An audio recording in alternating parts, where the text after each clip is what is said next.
Hi friends, అందరికీ నమస్తే. అందరు బాగున్నారా? అందరి వెరీ గుడ్ మార్నింగ్ అండి. టీ తాగిరా, టిఫిన్ చేసిరా ఫ్రెండ్స్? ఈరోజు ముచ్చట ఏంటంటే ఈ అన్న కష్టపడే దాని గురించి చెప్తానండి. మట్టితో ఒక బొమ్మను తయారు చేసి ఒక రూపం దిద్ది దానికి మళ్ళీ పెయింట్ వేసి డబుల్ కోటింగ్ వేసి చక్కగా చూడడానికైతే బొమ్మలను అందంగా రెడీ చేసిండండి. కృష్ణుడు బొమ్మ కానీ, ఇంకా రాధాకృష్ణుడు కానీ, శివుడు పార్వతి కానీ, వినాయకుడు కానీ, లక్ష్మీ అమ్మవారు కానీ, అమ్మ బొమ్మ కానీ, ఆ బొమ్మలన్నీ చూస్తూ అంటే చాలా ప్రశాంతంగా హ్యాపీగా అనిపించిందండి.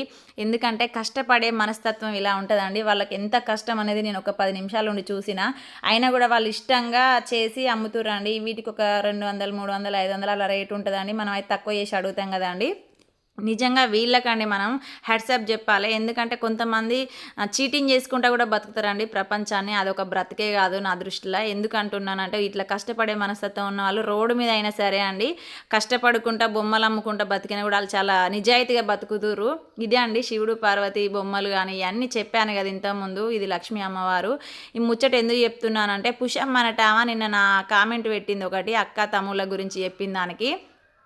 ఇట్లా వాడుకొని వదిలేయద్దు కదా అంటే ఆమెకు రేషం వచ్చిందండి. ఎందుకంటే ఆమె బతుకు ఫేకే, ఐడీలు ఫేకే. పుషమ్మ ఐడి గుర్తుపెట్టుకొని నీకే చెప్తున్నాను. నీ లైఫ్లో ఎవరిని ఎన్ని రోజులు ఉంచో అవసరానికి వాడుకొని వదిలేస్తావు. ఇది నీకే కొటేషన్ సేట్ అవుతుంది. నిజాయితీగా బతుకిగానన్నా.